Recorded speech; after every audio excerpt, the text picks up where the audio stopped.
ഇവർക്ക് കിട്ടിയ കെയർ നിങ്ങൾക്കും കിട്ടുമെന്ന് വിശ്വസിച്ച് നിങ്ങൾ ഒരിക്കലും ഇവർ പറയുന്നതും കേട്ട് ഗവൺമെന്റ് ഹോസ്പിറ്റലിലോട്ട് നിങ്ങൾ പോകരുത്. ഇവർ പറയുന്നതും കേട്ട് നിങ്ങൾ ഒരു ഡിസിഷൻ എടുക്കരുത്. സത്യം പറഞ്ഞാൽ ഇത് സ്ത്രീകൾക്കെല്ലാം ഒരു പാരയായെന്ന് വേണം പറയാനായിട്ട്. അപ്പോൾ എല്ലാവർക്കും ജൊവീന ജുവൽ വണ്ടേഴ്സ് വ്ലോഗിലേക്ക് സ്വാഗതം. ആദ്യം തന്നെ പ്രവീണിനും കുടുംബത്തിനും കൺഗ്രാറ്റുലേഷൻസ്. ആ ബേബിക്ക് ഈ ലോകത്തിലേക്ക് സ്വാഗതം. പ്രിയ സുഹൃത്തുക്കളെ, നിങ്ങൾ ഒരു പ്രഗ്നന്റ് ലേഡി ആണോ, ഉടൻ തന്നെ പ്രസവിക്കാൻ പോവുകയാണോ, അല്ലെങ്കിൽ നിങ്ങൾ കൺസീവ് ചെയ്യാൻ ആഗ്രഹിക്കുന്ന ഒരു സ്ത്രീ ആണോ, അങ്ങനെയൊക്കെ ആണെങ്കിൽ നിങ്ങൾക്ക് ഈ ഒരു വീഡിയോ ഉപയോഗപ്പെടും. നിങ്ങൾ മൊത്തം കാണണം കേട്ടോ. അപ്പോൾ ഇതിൽ നിന്ന് നിങ്ങൾക്ക് മനസ്സിലാവും ഗവൺമെന്റ് ഹോസ്പിറ്റൽ സെലക്ട് ചെയ്യണോ പ്രൈവറ്റ് ഹോസ്പിറ്റൽ സെലക്ട് ചെയ്യണോ എന്നുള്ളത്. ഈ മൃദുലയുടെ പ്രസവം കാരണം ഇപ്പൊ നാട്ടിലെ സ്ത്രീകൾക്കൊക്കെ ഒരു കൺഫ്യൂഷൻ കാണും. ഈ പ്രൈവറ്റിൽ പോകണോ ഗവൺമെന്റിൽ പോകണോ, ഗവൺമെന്റിൽ ഇത്ര നല്ല ഒരു ഫെസിലിറ്റി ആണ്, കെയർ ആണ് ഉള്ളതെങ്കിൽ നമ്മൾ എന്തിനാണ് ഈ പൈസയും മുടക്കി പ്രൈവറ്റിൽ പോകുന്നത് എന്നൊക്കെയുള്ള ഭയങ്കര കൺഫ്യൂഷനിലായിരിക്കാം നമ്മുടെ ഈ പ്രഗ്നന്റ് ലേഡീസ് ഒക്കെ ഇപ്പൊ കടന്നു പോയിക്കൊണ്ടിരിക്കുന്നത്. ഒരാളെങ്കിലും കടന്നു പോകുന്നുള്ളത് ഉറപ്പുള്ള കാര്യമാണ്.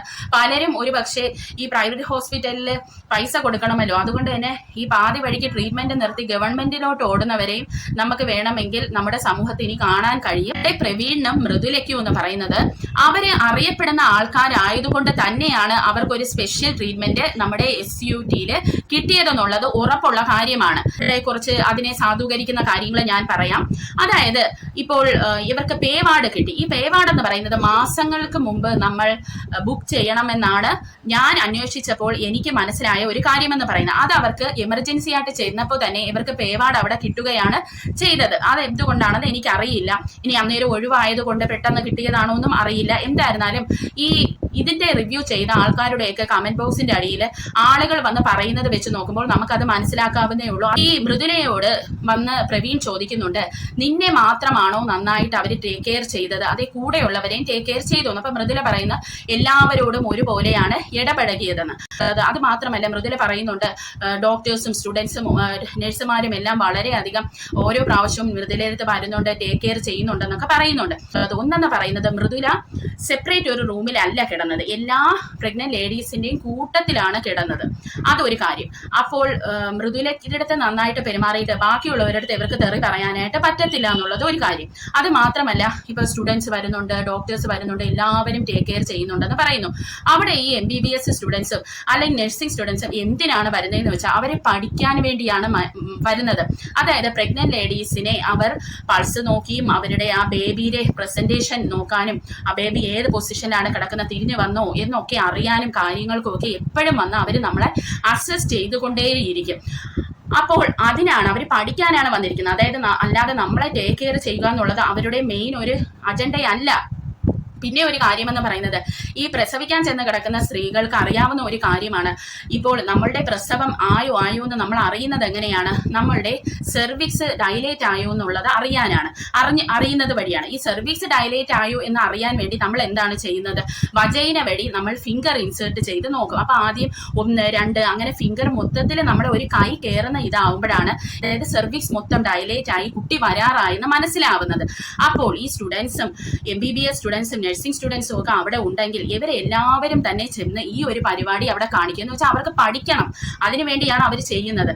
അപ്പോൾ എൻ്റെ അടുത്ത് തന്നെ ഒത്തിരി ആൾക്കാർ പറഞ്ഞിട്ടുണ്ട് അവർക്കൊക്കെ ഇത് ഭയങ്കര ബുദ്ധിമുട്ടായിട്ടുണ്ട്. കാരണം ഈ സ്ത്രീകളെ കിടന്ന് കരഞ്ഞു കൂവി വിളിക്കുന്ന സമയത്ത് ഈ ഓരോരുത്തരായിട്ട് ചെന്നിട്ട് ഇവരെ ഇങ്ങനെ പല രീതിയിൽ അസസ് ചെയ്യുമ്പോൾ അത് അവർക്ക് ഭയങ്കര ഒരു ബുദ്ധിമുട്ടാണ് ഉണ്ടാക്കാറുള്ളത്. അപ്പോൾ അതുകൊണ്ടാണ് അവിടെ അത്രയും ആൾക്കാർ അവിടെ ഉള്ളത്. അതിൽ നിന്ന് തന്നെ നിങ്ങൾ മനസ്സിലാക്കണം ഭയങ്കരമായിട്ട് ക്രൗഡഡും കൂടെയാണ് ഈ ഒരു ഹോസ്പിറ്റൽ എന്ന് പറയുന്നത്, SUT എന്ന് പറയുന്ന ഹോസ്പിറ്റൽ. പിന്നെ അടുത്ത ഒരു കാര്യം മൃദുല പറയുന്നതെന്ന് വെച്ചാൽ നോർമൽ ഡെലിവറിക്ക് വേണ്ടി കാത്ത് ഇരിക്കാറുണ്ട്. മാക്സിമം നോർമൽ ഡെലിവറിയാണ് അവർ എടുക്കുന്നതെന്നുള്ളത്. അപ്പോൾ ഇവിടെ നമുക്ക് ഒരു കാര്യം നോക്കാം. ഈ നോർമൽ ഡെലിവറിക്ക് വേണ്ടി കാത്ത് കെട്ടി ഇരുന്നിട്ട് അമ്മയും കുഞ്ഞും മരിച്ച എത്രയോ സംഭവങ്ങളാണ് നമ്മളെ നാട്ടിലും ഉണ്ടായിട്ടുണ്ട്. അപ്പോൾ ഇതിൻ്റെ ഒരു നെഗറ്റീവ് സൈഡാണ്. എന്നാൽ നമ്മളൊരു പ്രൈവറ്റ് ഹോസ്പിറ്റലിൽ പോവുകയാണെങ്കിൽ അവർ അതിനൊന്നും കാത്തുകെട്ടി ഇരിക്കത്തില്ല. അവർ പെട്ടെന്ന് തന്നെ നമ്മളെ റിസ്കിലോട്ട് വിടാതെ C-സെക്ഷനിലോട്ട് വല്ലതും നമ്മളെ എടുക്കും. എന്നാൽ C-സെക്ഷൻ എന്ന് പറയുന്നത് ഒരു മേജർ സർജറിയാണ്. അപ്പം ഇതിന് എല്ലാത്തിനും ഇതിന്റെ പോസിറ്റീവ് നെഗറ്റീവ് സൈഡ്സും ഉണ്ട് കേട്ടോ. പിന്നെ ഒരു കാര്യമെന്ന് പറയുന്നത്, സൊസൈറ്റിയിൽ അറിയപ്പെടുന്ന ഒരു വ്യക്തി നമ്മളുടെ ലേബറിന് വേണ്ടി ചെന്നാൽ, അല്ലെങ്കിൽ ഏതെങ്കിലും ഒരു ഡിപ്പാർട്ട്മെന്റിൽ, അതായത് ഇപ്പൊ നിങ്ങൾക്ക് വയറുവേദനയായിട്ട് പോയി നിങ്ങൾ ഒരു ICU കിടക്കുകയാണെങ്കിലും ഈ അറിയാവുന്ന വ്യക്തികൾ, സമൂഹത്തിൽ അറിയാവുന്ന വ്യക്തികൾ അഡ്മിറ്റ് ആകുമ്പോൾ ഉടൻ തന്നെ ഇത് വാട്സപ്പ് ഗ്രൂപ്പുകളിൽ സന്ദേശമായി പോകും. അതായത് നഴ്സുമാർക്കൊക്കെ ഒരു ഗ്രൂപ്പ് കാണും. അപ്പൊ അതിനകത്ത് ഈ ഇന്ന ബെഡിൽ ഇന്ന വ്യക്തിയാണ് വന്ന് കിടക്കുന്നത്, നിങ്ങൾ ശ്രദ്ധിച്ചു കൊള്ളണം എന്നൊരു മെസ്സേജ് പോകും. കാരണം എന്ന് പറയുന്നത്, ഈ VIP കാറ്റഗറി, VVIP കാറ്റഗറി, അല്ലെങ്കിൽ ഇങ്ങനെ അറിയാവുന്ന യൂട്യൂബേഴ്സ് ഒക്കെ പോയി അവിടെ കിടന്നാൽ ഇവരൊക്കെ നാളെ എന്തെങ്കിലും ഒരു പ്രശ്നം ഉണ്ടാക്കും.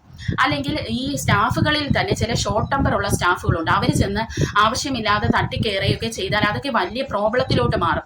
അതുകൊണ്ട് തന്നെ ഇതൊക്കെ കണ്ടറിഞ്ഞ് പ്രവർത്തിക്കാൻ വേണ്ടി ഈ മെസ്സേജസ് ചെല്ലാറുണ്ട്. അതുകൊണ്ട് തന്നെ ഈ മൃദുല അഡ്മിറ്റ് ആയപ്പോഴേ അവിടെ ആ മെസ്സേജസ് സിസ്റ്റേഴ്സിനെല്ലാം ചെന്നിരിക്കണം. പിന്നെ ഡോക്ടറിനും ഓൾറെഡി ഇത് അറിയാവുന്ന കാര്യമാണ്, ഒരു ഡോക്ടർ വിളിച്ചു പറഞ്ഞെന്നും പറയുന്നുണ്ട്. അപ്പോൾ അതുകൊണ്ട് തന്നെ ഇത് ഇവർക്ക് ഈ വകയുള്ള ഇവരൊരു അറിയാവുന്ന ആൾക്കാരായതുകൊണ്ട് അതിൻ്റെതായ ഒരു ബെനിഫിറ്റ് ഇവർക്ക് അവിടെ കിട്ടിയിട്ടുണ്ട്. ഇനി അതിനെ സാധൂകരിക്കുന്ന ഒരു വീഡിയോ കൂടെ നമുക്ക് കണ്ടിട്ട് വരാം. അപ്പൊ നമ്മളിവിടെ വന്നപ്പോ പരിചയപ്പെട്ട കേട്ടോ 2 ചേച്ചിമാരെ, നമ്മളെ വീഡിയോ ഒക്കെ കാണാറുണ്ട്. ചേച്ചിമാരൊക്കെ ഭയങ്കര കമ്പനിയാ. ഇതിൽ നിന്ന് തന്നെ നമുക്ക് മനസ്സിലാക്കാം ഈ അവരെ എല്ലാവർക്കും തന്നെ അവിടെ അറിയാമെന്നുള്ള ഒരു, നമ്മളെല്ലാവരും കണ്ടതാണ് ഈ മൃദുല പോകുന്ന ഓരോ സിറ്റുവേഷനും. അതായത് താലൂക്ക് ആശുപത്രി കൊണ്ടുപോകുന്നു, അവിടെ നിന്ന് എമർജൻസി ആയിട്ട് SUT വിടുന്നു, ആംബുലൻസ് വിട്ട് കിട്ടുന്നില്ല, അവർക്ക് കാറുള്ളത് കൊണ്ട് അവർ അതിൽ കയറി പോകുന്നു, എന്നിട്ട് അവരടിക്കുന്ന ആ ടെൻഷനൊക്കെ നമ്മൾ കണ്ടതാണ്. പിന്നെ അവിടെ ചെന്നിട്ട് ആ കുട്ടി തൻ്റെ ഹസ്ബൻഡിന് അടുത്തിരിക്കാൻ പറ്റുന്നില്ലെന്ന് പറഞ്ഞ് വിഷമിക്കുന്നതും തളർന്നിരിക്കുന്നതും ഒക്കെ നമ്മൾ കണ്ടതാണ്. എന്നിട്ടാണ് ഇവർ വന്നു നിന്ന് ഈ മൊത്തത്തിൽ ഒരു വെള്ളപൂശൽ ഇവർ നടത്തിയത്. കാരണം ഇവർക്ക് വെള്ളപൂശിയേ പറ്റത്തുള്ളൂ എന്ന് വെച്ചാൽ ഇവർ ആൻസറബിൾ ആണ് സൊസൈറ്റിയിൽ. എന്തുകൊണ്ടാണ് ഇവർ ഈ മൃദുലയെ ഗവൺമെന്റ് ഹോസ്പിറ്റലിൽ കൊണ്ടുപോയതെന്നുള്ളത്. കാരണം എന്ന് പറഞ്ഞാൽ ഈ ചോദിക്കുന്ന ആളുകൾ ഗവൺമെന്റ് ഹോസ്പിറ്റൽ അഴുക്കായതുകൊണ്ടല്ല അങ്ങനെ പറയുന്നത്.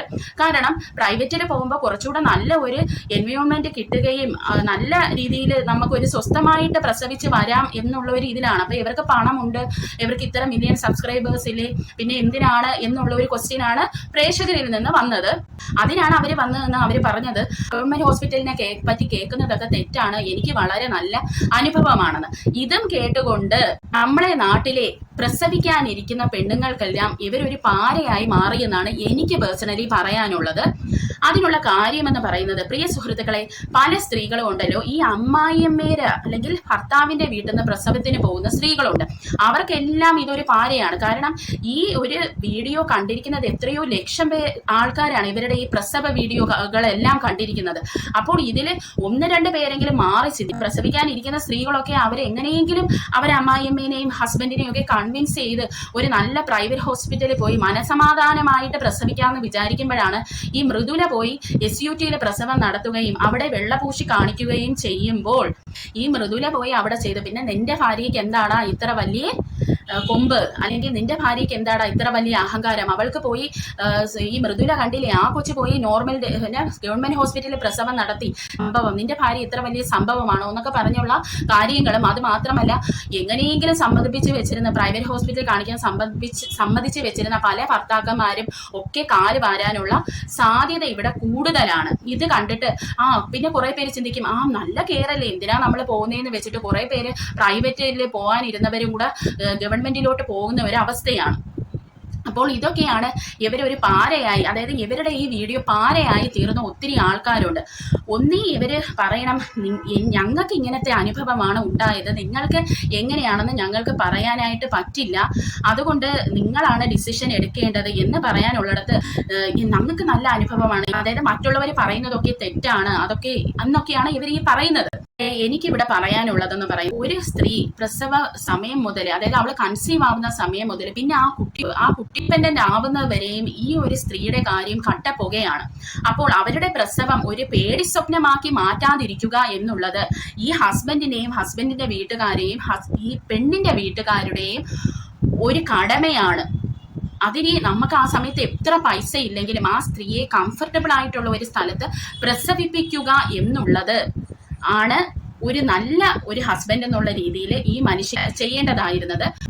പ്രിയ സുഹൃത്തുക്കളെ, എനിക്കെന്തോ ഇതിനോട് യോജിക്കാൻ കഴിയുന്നില്ല. പിന്നെ അവരുടെ സാമ്പത്തിക സ്ഥിതിയൊന്നും നമുക്കറിയില്ല, അതുകൊണ്ടായിരിക്കാം ഒരുപക്ഷെ അവർ ഗവൺമെന്റിലോട്ട് കാണിച്ചത്. ഈ മൃദുല പറയുന്നുണ്ട് ഭയങ്കര നല്ല അനുഭവമായിരുന്നെന്ന് പറയുന്നു. എന്നാൽ ഞാൻ എന്റെ കാര്യം പറയാം. 2018 ഞാൻ കൺസീവ് ആവുന്നത്. ആ സമയത്ത് എന്റെ പ്രഗ്നൻസിക്കായിട്ട് ഞാൻ വിചാരിച്ചു എന്നാൽ നാട്ടിലോട്ട് പോകാം, നാട്ടിൽ ഒരു ഗവൺമെന്റ് ഹോസ്പിറ്റലിൽ പോയി പ്രസവം നടത്താമെന്ന് വെച്ചിട്ട്. അപ്പോൾ ഓൾറെഡി ഞാനൊരു നഴ്സ് ആയതുകൊണ്ട് തന്നെ ഈ ഗവൺമെന്റ് ഹോസ്പിറ്റലിലെ പല കാര്യങ്ങളും എനിക്ക് അറിയാൻ സാധിക്കുന്നുണ്ട്. എങ്കിൽ പോലും ഞാൻ വിചാരിച്ചു ഇനി 2018 എന്തെങ്കിലും ഒരു മാറ്റം ഉണ്ടായാലോ എന്ന് കരുതിയിട്ട് ഞാൻ വിളിച്ച് എന്റെ കസിൻസിന്റെ അടുത്ത് ചോദിച്ചു എങ്ങനെയാണ് ഇപ്പോൾ നാട്ടിലെ ഗവൺമെന്റ് ഹോസ്പിറ്റലിന്റെയൊക്കെ ഒരു രീതി എന്നൊക്കെ ഞാൻ ചോദിച്ചപ്പോൾ വളരെ പേടിപ്പിക്കുന്ന കാര്യങ്ങളാണ് ഞാൻ കേൾക്കാൻ ഇടയായത്. പ്രിയ സുഹൃത്തുക്കളെ, ഇതിൽ 1-2 കാര്യങ്ങൾ ഞാൻ എൻ്റെ ചെവി കൊണ്ട് കേട്ടതാണ്. ഇത് കേരളത്തിൽ മാത്രം നടക്കുന്ന കാര്യമല്ല, ഇന്ത്യ ഒട്ടാകെ നടക്കുന്നതാണ്. ഞാൻ കർണാടകയിലെ നഴ്സിംഗിന്റെ സമയത്ത് ഞാൻ മെറ്റേണിറ്റി പോസ്റ്റിങ്ങിന് അവിടെയുള്ള ഒരു ഗവൺമെന്റ് ഹോസ്പിറ്റലിലാണ് പോയത്. പേര് മറന്നുപോയി, KS വെച്ച് സംതിങ് തുടങ്ങുന്നതാണ്. അവിടെ ഞാൻ പോയ സമയത്ത് അവിടുത്തെ വാർഡിൽ കേട്ട അതേ സംഭവം, പ്രസവം എടുക്കുന്ന സമയത്ത് കേട്ട അതേ സംഭവം തന്നെയാണ് ഈ കേരളത്തിലെ ഗവൺമെന്റ് ഹോസ്പിറ്റലിലെ ഹെഡ് നഴ്സുമാരും അല്ലെങ്കിൽ ഡോക്ടേഴ്സും പേഷ്യന്റിന്റെ അടുത്ത് വളരെ പൈശാചികം അല്ലെങ്കിൽ വളരെ സെക്ഷലി വാക്കുകളെ അബ്യൂസ് ചെയ്യുന്ന രീതിയിൽ സംസാരിക്കാറുണ്ട്. അതിൽ അവർ ചോദിക്കുന്ന 1-2 കാര്യങ്ങൾ, നീ ഇത് ഉണ്ടാക്കുന്ന സമയത്ത് സുഖിച്ചിട്ട് ഇപ്പോൾ നീ എന്തിനാണ് വലിച്ചു കീറി കരയുന്നത്? ഉണ്ടാക്കിയ സമയത്ത് ആലോചിച്ചില്ലായിരുന്നു അങ്ങനെ വലിച്ചു കീറി കരയേണ്ടി വരുമെന്ന് എന്നൊക്കെ പറഞ്ഞ് ഇങ്ങനെയൊന്നും അല്ല കേട്ടോ, വളരെ ബാഡായിട്ടുള്ള വാക്കുകൾ ഉപയോഗിച്ചാണ് അവരെ വിഷമിപ്പിക്കുന്നത്. ഇത് ഞാൻ കർണാടകയിൽ വെച്ച് ഞാൻ ചെവിയാലെ കേട്ട ഒരു കാര്യമാണ്. എന്നാൽ ഇത് കേരളത്തിൽ പലയിടത്തും നടക്കുന്നതായിട്ട് ഇഷ്ടം പോലെ പ്രഗ്നന്റ് ലേഡീസ് ആണ് പറഞ്ഞിട്ടുള്ളത്. പിന്നെ 2018 ഞാൻ കേട്ട ഒരു പുതിയ കാര്യം എന്ന് പറയുന്നത്, പ്രഗ്നൻസി സമയത്ത് ഈ നമ്മൾ ലിത്തോട്ടമി പൊസിഷനിലാണല്ലോ സ്ത്രീകളുടെ കാല് വെക്കുന്നത്, അതായത് കാലിങ്ങനെ വെക്കും, വെച്ചിട്ട് ഇത് പുഷ് ചെയ്യണമല്ലോ. അങ്ങനെ സ്ത്രീകൾ ഭയങ്കര കരച്ചിലാണ്, അവർ ഈ വേദന കാരണം കരയും. ആ സമയത്ത് അവിടെ ഉണ്ടായിരുന്ന ഒരു ഡോക്ടർ കൈ കിട്ടിയ ആർട്ടറി ഫോർസെപ്സോ സിസറോ എന്തോ വെച്ച് ഈ സ്ത്രീയുടെ കാലില് വളരെ ദേഷ്യത്തിൽ അടിച്ചിട്ട് മിണ്ടാതെ കിടന്ന് അലയ്ക്കാതിരിക്കടി, വാ അടച്ചിട്ടിരിക്കടി എന്ന് പറഞ്ഞ് ഭയങ്കരമായിട്ട് അലമുറയിടുന്നതും എനിക്കറിയാൻ സാധിച്ചു പ്രിയ സുഹൃത്തുക്കളെ. അതോടുകൂടി തന്നെ എൻ്റെ കസിൻസ് ഇത് കാരണം തന്നെ അവരുടെ പ്രഗ്നൻസി എല്ലാം എടുത്തത് ഈ നമ്മുടെ ഗോകുലം മെഡിക്കൽ കോളേജിലാണ് അവരെടുത്തത്. ഞാൻ അതോടുകൂടി നാട്ടിൽ പോകുന്നതൊക്കെ വെച്ച് കിട്ടിയിട്ട് ഞാൻ എൻ്റെ ഹസ്ബൻഡ് വർക്ക് ചെയ്യുന്ന ഹോസ്പിറ്റലിലാണ് എൻ്റെ പ്രസവം, പ്രൈവറ്റ് ഹോസ്പിറ്റലാണ് ഞാനും നടത്തിയത്. അപ്പോൾ ഈ ബാക്കിയുള്ള സ്ത്രീകളൊക്കെ അനുഭവിച്ചതൊക്കെ വെറുതെയാണ്, തനിക്ക് നല്ല ഒരു പ്രസവ സംരക്ഷണം കിട്ടിയെന്ന് പറഞ്ഞ് അങ്ങനെ പറയരുത് എന്നാണ്. അതായത് ആളുകൾക്ക് ഒരു മിസ്ഇൻഫോർമേഷൻ കൊടുക്കരുത്, അവർക്ക് അങ്ങനെയായിരിക്കും ഉണ്ടായെന്ന് പറഞ്ഞ് ബാക്കിയുള്ളവർക്കും കൂടെ നല്ല ഒരു അനുഭവം ഉണ്ടാകും എന്ന് നിങ്ങൾ ആരും വിചാരിക്കരുത് കേട്ടോ. അവരെ കാര്യമാണ് പറഞ്ഞത്, അതും വെച്ചുകൊണ്ട് നേരെ കൊണ്ട് ഗവൺമെന്റ് ഹോസ്പിറ്റലിലോട്ട് പോകരുത്. നിങ്ങൾക്കിപ്പോൾ സമാധാനമായിട്ടൊക്കെ പ്രസവിക്കണം, നിങ്ങൾക്ക് ഒരു നല്ല ഒരു അന്തരീക്ഷം വേണമെന്നുണ്ടെങ്കിൽ നിങ്ങൾ നിങ്ങളുടെ ഇഷ്ടത്തിന് ഹോസ്പിറ്റൽസ് തിരഞ്ഞെടുക്കണം. അതെങ്ങനെയാണെന്നും കൂടെ ഞാൻ നിങ്ങൾക്ക് പറഞ്ഞു തരാം. വേറൊരു അനുഭവം കൂടെ ഞാൻ നിങ്ങൾക്ക് പറഞ്ഞുതരാം. അതായത് എൻ്റെ അമ്മ എന്നെ പ്രസവിക്കുന്ന സമയത്ത് ഒരു ഗവൺമെന്റ് ഹോസ്പിറ്റലാണ് പ്രസവിച്ചത്. അതായത് 1986 കാര്യമാണ് ഞാൻ നിങ്ങളുടെ അടുത്ത് പറയുന്നത്. അന്നേരം എൻ്റെ അമ്മ പ്രസവ വേദന കാണാൻ എൻ്റെ അമ്മേനെ കൊണ്ടുപോയി ഒരു ഗവൺമെന്റ് ഹോസ്പിറ്റലിൽ ഇട്ടു. എൻ്റെ അച്ഛൻ ആ സമയത്ത് ഗൾഫിലാണ്. അച്ഛൻ നല്ല ഒരു എമൗണ്ട് അയച്ചു കൊടുക്കേണ്ട വ്യക്തികൾക്ക് അയച്ചു കൊടുത്തിട്ട് പറഞ്ഞു ഡോക്ടറിനെ കണ്ട് പൈസ കൊടുക്കണം, അവളെ ഒന്നുകൊണ്ടും വിഷമിപ്പിക്കരുതെന്ന്. പക്ഷെ ഈ കൂടെ പോയ വ്യക്തികൾ പൈസയൊന്നും ഡോക്ടറിനെ കണ്ട് കൊടുക്കാത്തത് കൊണ്ട് തന്നെ എൻ്റെ അമ്മ അവിടെ കിടന്ന് ഒരു 1.5 ദിവസത്തോളം എന്തോ കരഞ്ഞു. വെളുപ്പാങ്കാലം ഒരു മണിയോ എപ്പോഴും ആയപ്പോൾ വാട്ടർ മൊത്തം പൊട്ടി ഒലിച്ച്, ഏതോ ഒരു സമയത്ത് വാട്ടർ മൊത്തം പൊട്ടി ഒലിച്ച് എൻ്റെ അമ്മ വെള്ളത്തിൽ കുളിച്ച് കിടന്നിട്ട് പോലും ഒരാൾ പോലും തിരിഞ്ഞു നോക്കിയില്ല. ഈ കൂടെ ചെന്നവർ പുറത്തിരുന്ന് അട്ടഹസിക്കുന്നത് മാത്രമാണ് എൻ്റെ അമ്മ കേട്ടത്. അത് കഴിഞ്ഞപ്പോൾ ഒരു നഴ്സ് പെട്ടെന്ന് ഒരു ദൈവത്തിനെ പോലെ വരികയും, നഴ്സ് എന്താ പേരെന്ന് ചോദിച്ചു, ശ്യാമള എന്ന പേര് പറഞ്ഞു. അപ്പോൾ എൻ്റെ അമ്മയുടെ പേര് ശ്യാമള ദേവി എന്നാണ്. അപ്പോൾ ശ്യാമള എന്ന പേര് പറയുകയും നഴ്സിൻ്റെ പേര് ശ്യാമളയായിരുന്നു. അപ്പം നഴ്സ്, നിന്റെ പേര് ശ്യാമളയാണോ, എങ്കിൽ ഞാൻ നിന്റെ പ്രസവം എടുക്കാമെന്ന് പറഞ്ഞ് ആ നഴ്സാണ് എൻ്റെ അമ്മയുടെ പ്രസവം എടുത്തത്. അതുകൊണ്ടാണ് എൻ്റെ അമ്മ ഇടയ്ക്കിടയ്ക്ക് പറയും, അതുകൊണ്ടായിരിക്കാം നീ നഴ്സ് ആയത് എന്ന് എൻ്റെ അമ്മ പറയാറുണ്ട്. അത് നിങ്ങൾ ആലോചിക്കണം. പിന്നെ എനിക്ക് ഉണ്ടായ ഒരു അനുഭവം പറയാം. ഇത് പ്രഗ്നൻസി ആയിട്ട് ബന്ധപ്പെട്ടല്ല. എനിക്കൊരു വയറുവേദന വന്നിട്ട് ഞാൻ 4ാം ക്ലാസ്സിലോ 5ാം ക്ലാസ്സിലോ പഠിക്കുമ്പോൾ ഞാൻ ചിറയൻകീഴുള്ള ഹോസ്പിറ്റൽ, ഗവൺമെന്റ് ഹോസ്പിറ്റലാണ് ഞാൻ പോയത്, ചിറയൻകീഴുള്ള. അവിടെ ഞാൻ പോയപ്പോൾ അവർ പറഞ്ഞു, ഒരു ആൺ ഡോക്ടറാണ് നോക്കിയത്, എനിക്ക് അപ്പൻഡിസൈറ്റിസ് ആണ്, അപ്പൻഡിക്സ് പഴുത്തു, അതുകൊണ്ട് അത് അപ്പൻഡിസെക്ടമി ചെയ്യണമെന്ന് പറഞ്ഞു, സർജറി ചെയ്യണമെന്ന് പറഞ്ഞു. എൻ്റെ അമ്മ കരഞ്ഞു വിളിച്ച്, എൻ്റെ കൈയും പിടിച്ച് കരഞ്ഞു വിളിച്ച് ആ വഴിയേ ഇങ്ങനെ വരുവാണ്. എനിക്ക് ഇന്നും ആരെങ്ങും ഓർമ്മയുണ്ട്. അപ്പൊ ഈ വരുന്ന വഴിക്കൊക്കെ എൻ്റെ അമ്മ കരഞ്ഞുകൊണ്ട് ഇങ്ങനെ സാരി കൊണ്ട് കണ്ണീരൊക്കെ തുടച്ചിട്ട് പറയണം എൻ്റെ കൊച്ചിനെ എനിക്ക് ഏറി മുറിക്കണമല്ലോ എന്നൊക്കെ ആലോചിച്ചിട്ടാണ് എൻ്റെ അമ്മ ഈ കരഞ്ഞുകൊണ്ട് വരുവാണ്. ആ സമയത്ത് എൻ്റെ അമ്മയോട് കൂടി പഠിച്ച ഒരു മെയിൽ ഡോക്ടറിനെ അവിടെ വെച്ച് കണ്ടു.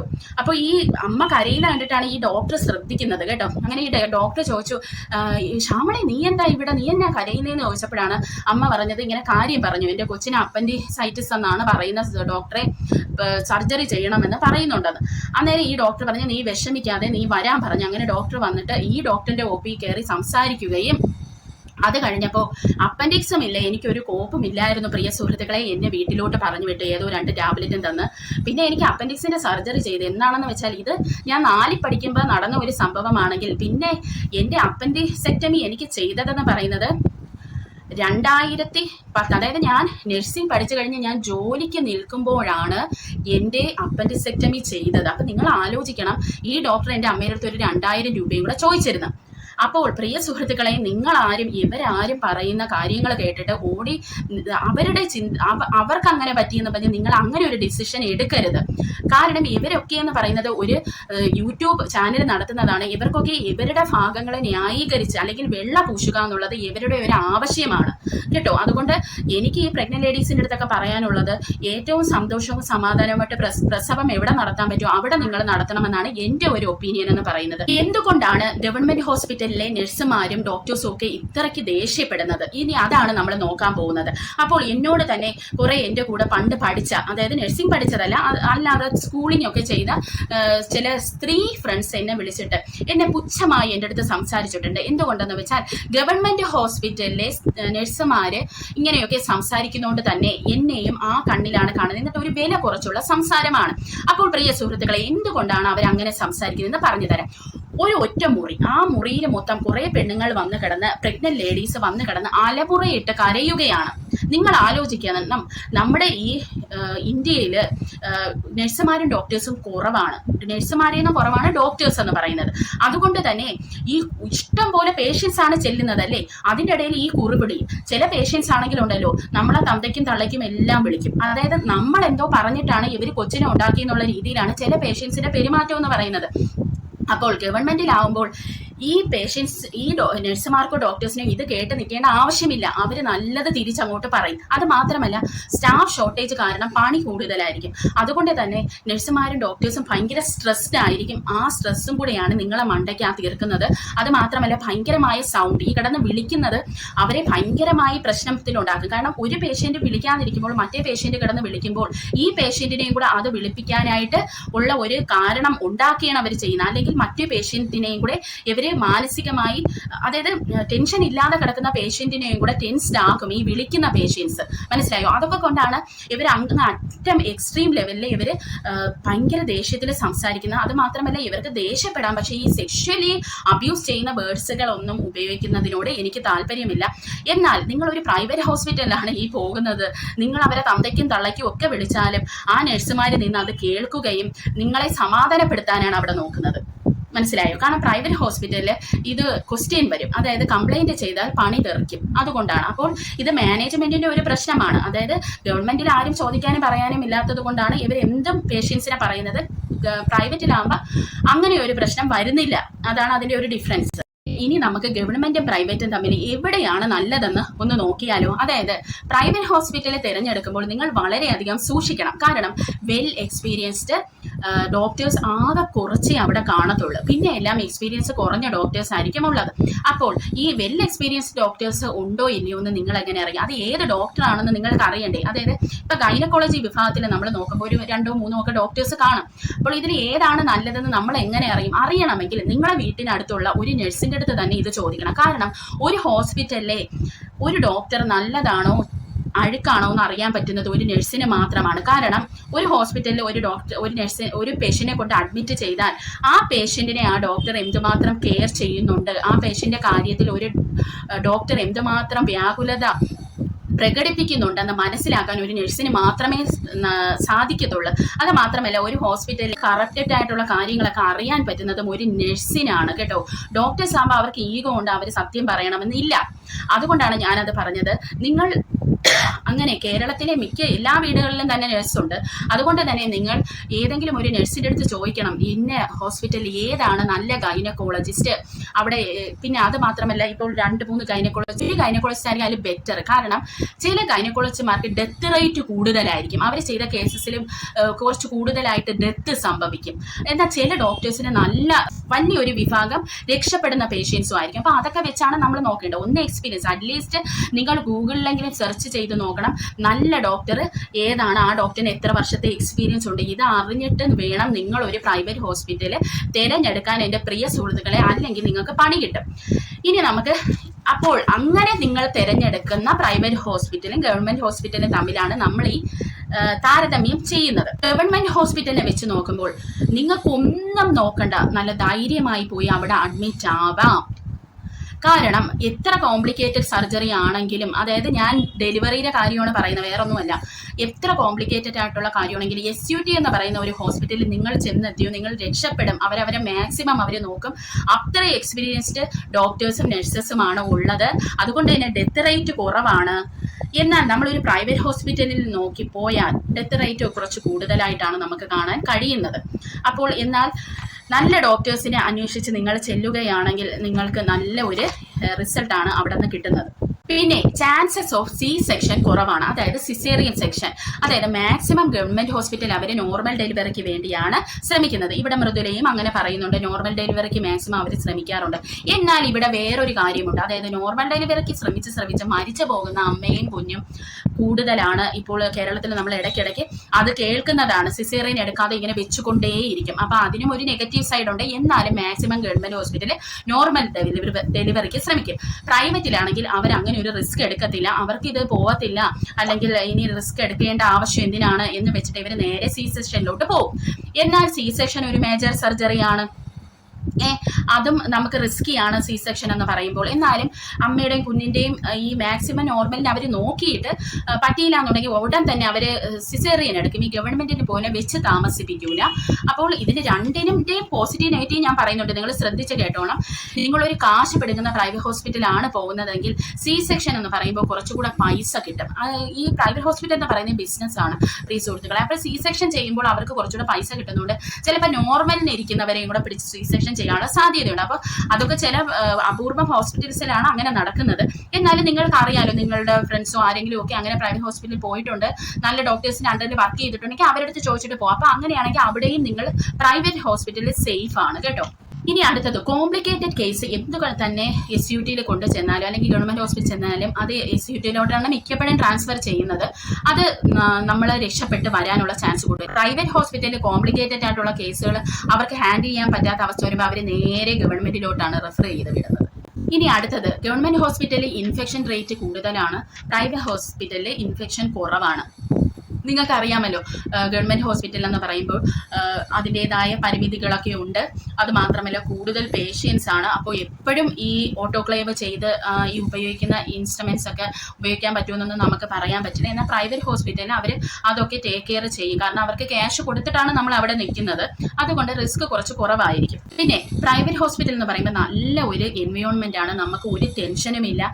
നമ്മൾ കിടന്ന് അലമുറയിട്ട് വിളിച്ചാലും, നമ്മൾ അവരെ അപ്പനും അമ്മയ്ക്കും വിളിച്ചാലും അവർ നമ്മളെ ഒന്നും പറയത്തില്ല. അവർ നമ്മളെ ടേക്ക് കെയർ ചെയ്തുകൊണ്ടേ ഇരിക്കും. ഇപ്പോൾ നമുക്ക് ഈ വേദന കൂട്ടാനുള്ള മരുന്ന് തന്നിട്ട് ഈ വേദന കൂടുമ്പോൾ മാത്രമേ അങ്ങോട്ട് ഡെലിവറി റൂമിലോട്ട് മാറ്റൂ. അതുവരെ നമുക്ക് ഇവിടെ സമാധാനമായിട്ട് നമ്മുടെ ഹസ്ബൻഡിനെയും വീട്ടുകാരെയും കണ്ടുകൊണ്ടെങ്കിലും നമുക്ക് ഇരിക്കാം.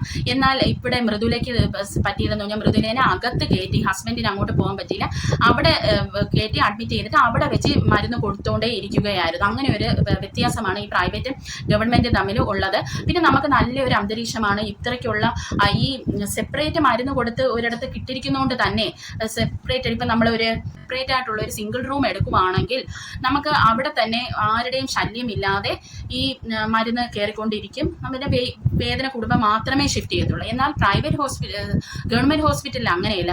എല്ലാവരും കൂടെ കിടന്ന് കാറി കൂവുന്നത് എല്ലാം കൂടെ നമ്മൾ കേട്ട് നമുക്ക് ഉള്ള ബോധവും കൂടെ പോകുന്ന രീതിയാണ്. ഇതാണ് അതിൻ്റെ ഒരു പ്രോൺസ് ആൻഡ് കോൺസ്. പ്രൈവറ്റ് ഹോസ്പിറ്റലിൽ കിട്ടുന്ന പോലെ ഒരു കെയർ നമ്മൾക്ക് സ്റ്റാഫുകളുടെ വശത്തുനിന്ന് ഗവൺമെന്റിൽ കിട്ടത്തില്ല. അത് കാരണം ഗവൺമെന്റിൽ അത്രയ്ക്കുള്ള പേഷ്യൻസ് ഉള്ളത് കൊണ്ടാണ്, അവർക്ക് അതിനുള്ള ടൈം ഇല്ല നിങ്ങളെ മാത്രം ഇങ്ങനെ കെയർ ചെയ്തുകൊണ്ട് ഇരിക്കാൻ. അതാണ് അതിനുള്ള കാരണം കേട്ടോ. ഒരു പ്രഗ്നന്റ് ലേഡീനെ വെച്ച് നോക്കുമ്പോൾ അവരുടെ മെന്റൽ ഹെൽത്ത് വളരെ ഇമ്പോർട്ടൻ്റ് ആണ്. അപ്പോൾ ഓൾറെഡി നമുക്ക് ഇതൊരു ബാഡായിട്ടുള്ള ഒരു ജേർണിയാണ് സത്യം പറഞ്ഞാൽ. അത് ബാഡായിട്ടുള്ള ജേർണി ആക്കുന്നത് നമ്മളെ ഈ ഒരു കംഫർട്ടബിൾ ആയിട്ടുള്ള എൻവയോൺമെൻറ്റിൽ വെക്കാത്തത് കൊണ്ട് തന്നെയാണ്. അപ്പോൾ തന്നെ നമ്മൾ അമ്മമാരെ തളർന്നു പോവുകയും അല്ലെങ്കിൽ നമുക്ക് മെൻ്റൽ ഹെൽത്ത് കണ്ടീഷൻ നമ്മളത് ബാഡ് ആവുകയും ചെയ്യും. എന്നാൽ പ്രൈവറ്റിലാണെങ്കിലും നമുക്ക് കുറച്ചുകൂടെ നല്ലതാണ് ഗവൺമെൻറ്റിനെ വെച്ച് നോക്കുമ്പോൾ. പിന്നെ പ്രൈവറ്റ് ഹോസ്പിറ്റലിൽ തിരക്ക് കുറവായിരിക്കും. ഗവൺമെൻറ് ഹോസ്പിറ്റലിൽ ഇപ്പോൾ നമുക്ക് സർജറി ചെയ്ത് വന്നാൽ നമ്മൾ ഇപ്പോൾ പേവാർഡൊന്നും കിട്ടിയില്ലെങ്കിൽ നമ്മൾ ഇപ്പം പ്രൈവറ്റിലാകുമ്പോൾ നമുക്ക് പ്രത്യേകിച്ച് റൂമുകൾ ബുക്ക് ചെയ്യാം. അല്ലെങ്കിൽ വളരെ ഒരു ഭയങ്കര ക്രൗഡഡ് ആയിരിക്കില്ലല്ലോ പ്രൈവറ്റിൽ. എന്നാൽ ഗവൺമെൻറ്റിൽ അത് നേരെ തിരിച്ചുമാണ്. പേവാർഡൊക്കെ കിട്ടിയാൽ മാത്രമേ നമുക്ക് ഒരു സമാധാനമായിട്ട് ഇരിക്കാൻ പറ്റത്തുള്ളൂ. ഗവൺമെൻറ്റിൽ എന്ന് പറയുമ്പോൾ ഫ്രീ ഫുഡ് എല്ലാം ഉണ്ട്. ഫ്രീ ആണ് ഫുഡ്, മെഡിസിൻ, കെയർ, പിന്നെ നമ്മുടെ ട്രീറ്റ്മെൻറ്റ് എല്ലാം തന്നെ ഫ്രീ ആണ്. എന്നാൽ പ്രൈവറ്റിൽ നമ്മൾ ഇതിനെല്ലാം പൈസ കൊടുത്തേ പറ്റത്തുള്ളൂ.